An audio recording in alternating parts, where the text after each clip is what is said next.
Hello বন্ধুরা, কি অবস্থা সকলের? আশা করি সকলেই ভালো আছেন। জগদ্ধাত্রী সিরিয়ালের নতুন একটি আপডেট নিয়ে আপনাদের মাঝে হাজির হলাম। কৈশিকী নতুন প্রমাণ খুঁজে পায় বৈদেহীর আসল গডফাদারকে। কৈশিকী মুখার্জি জীবনে অনেক অপরাধীর মুখ দেখেছেন, কিন্তু বৈদেহী মুখার্জির মতো এতটা চতুর, ক্যালকুলেটেড আর ভয়ঙ্কর কেউ না। সবাই ভাবে বৈদেহী একা সব করছে, কিন্তু কৈশিকীর মনে সবসময় একটা প্রশ্ন ঘুরত। এত বড় বড় অপারেশন, এত টাকা, এত শেল্টার, বৈদেহীর পেছনে আসলেই কে? দিনের আলোয় অফিসের টেবিলে বসে কৈশিকী যখন ফাইলগুলো টেনে আনলো, একটা জিনিস চোখে পড়ল। বৈদেহীর সব অপরাধ, সব ডিল, সব পালানো, একটা নাম বারবার দেখা যায়, কিন্তু কেউ গুরুত্ব দেয়নি।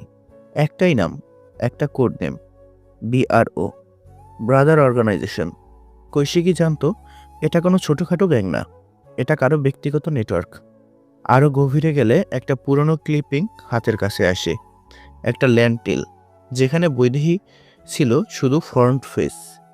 ডিলের পিছনে যে সাইনটা ছিল, শীর্ণ কালো কালিতে লেখা 3 অক্ষর, RNM। কৈশিকীর বুকের ভেতর কেঁপে উঠল। ফাইল বন্ধ করেও হাত থরথর করছিল, কারণ এই 3 অক্ষর শুধু সই না, এই 3 অক্ষর মানেই একজন যাকে কেউ ছুঁতে পারে না। কৈশিকী ফিসফিস করে বলল, রাজনাথ মুখার্জি।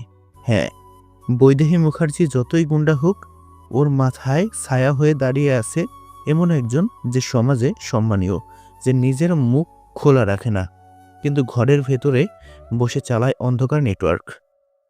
রাজনাথ মুখার্জি, যার সঙ্গে কোনোদিন কৈশিকীরই পারিবারিক যোগ ছিল, আজ সেই তিনিই বৈদেহীর গডফাদার। কৈশিকী নিজের চশমা খুলে চোখ বন্ধ করে।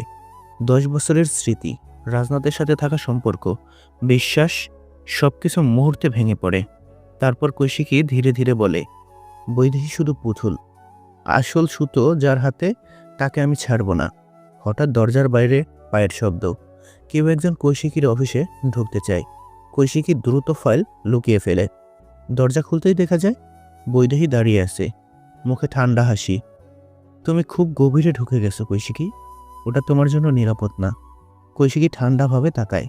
সত্য খুঁজতে গেলে ভয় পাওয়ার সময় নেই বৈদেহী, আর তুমি যতই চেষ্টা করো, তোমার গডফাদারের মুখ আমি সামনে আনবই। বৈদেহীর মুখে হাসি মিলিয়ে যায়, চোখ জ্বলে ওঠে। তুমি জানোই না কার বিরুদ্ধে যুদ্ধ করতে যাচ্ছ। কৈশিকী উত্তর দেয়, তুমি জানো না সত্যের পথে হাঁটা লোক থামে না। বৈদেহী ধীরে ধীরে পিছিয়ে যায়, কিন্তু চোখের ইঙ্গিত স্পষ্ট, এটা শুধু শুরু। টার্গেট এখন কৈশিকী মুখার্জি। কিন্তু পর্দা নামার আগে কৈশিকীর শেষ কথাটা যেন গোটা গল্পের প্রোমো। বৈদেহী নয়, এবার আমি আসছি তোমার গডফাদারের দিকে। ভিডিওটি ভালো লেগে থাকলে লাইক, কমেন্ট এবং সাবস্ক্রাইব করুন।